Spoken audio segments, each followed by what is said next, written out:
Hello and Assalamualaikum warahmatullahi wabarakatuh everyone. My name is Amirul Ziyyaddin Zahin and thank you for being here today. I would like to talk about something that affects every organization sooner or later.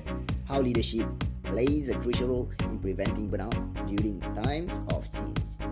Change is inevitable, whether it's adopting new systems, structuring departments, or responding to external challenges. Organizations are constantly evolving, but with that evolution often comes stress, uncertainty, and disruption.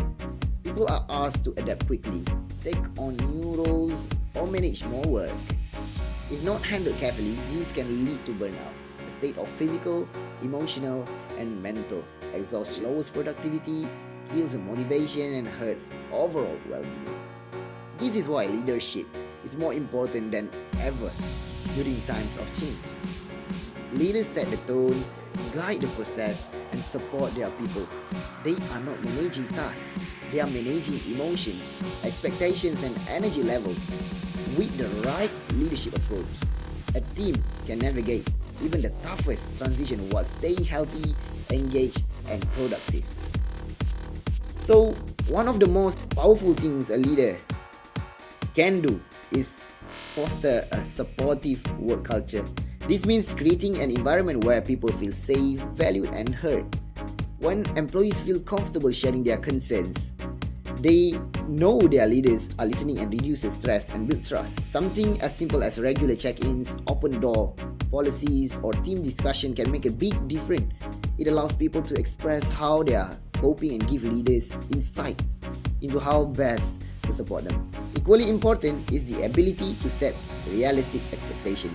Change often brings urgency with tight deadline and high expectation, but pushing teams too hard can backfire, leading to fatigue and frustration. Good leaders break large tasks into smaller, manageable goals. They allow for flexibility and acknowledge that setbacks might happen.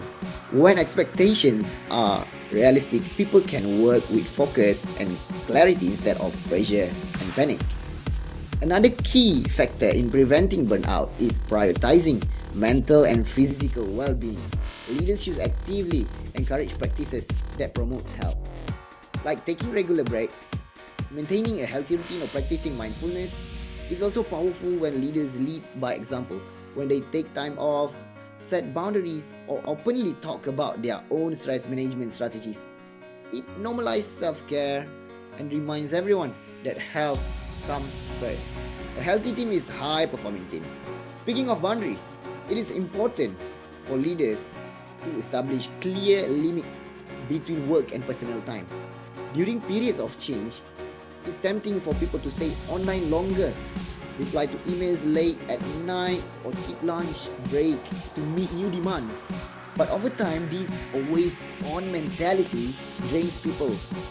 Leaders need to project their teams by setting clear rules about working hours, encouraging people to disconnect after hours. This balance helps people recharge and prevent long-term burnout. Great leaders also understand the power of delegation and empowerment. Instead of trying to control every detail, they trust their team with responsibility. Delegating is not only reduces the leaders' own workload, but it also gives the team members sense of ownership.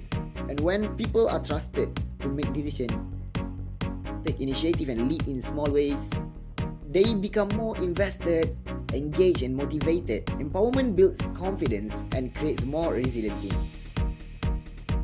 Another essential trait of good leadership is transparent communication. Change can bring fear, especially when people don't know what's happening or why. Leaders should communicate clearly and honestly about progress, challenges, and decisions. Even if the news isn't perfect, people appreciate being informed.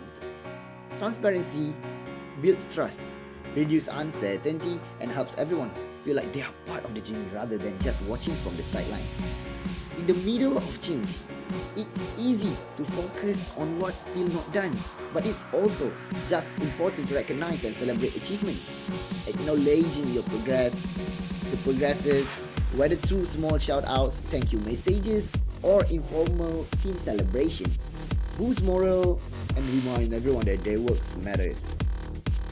Recognition create sense of progress, which is motivating and energizing in itself. Finally, offering flexible work arrangement can go a long way in reducing stress. When employees are given the freedom to work remotely, adjust their hours and try to compress work weeks, it helps them better manage their responsibilities inside and outside of work. Flexibility allows that leadership trusts and respects individual needs, and this kind of understanding goes a long way in preventing burnout and supporting the well-being. In conclusion, leadership is not just about managing projects. It's about managing people through uncertainty with empathy, clarity, and care. By building a supportive culture, setting a realistic expectation, promoting well-being, respecting boundaries, empowering employees, communicating transparently, recognizing progress, and allowing a lot of flexibility, leaders can guide their team through change with strength and compassion. Thank you once again for your time and attention. I really hope that you enjoy, and I hope this has given you better understanding of how leadership can truly make a difference during challenging times. So that's all from me. Thank you very much. Bye bye. Assalamualaikum.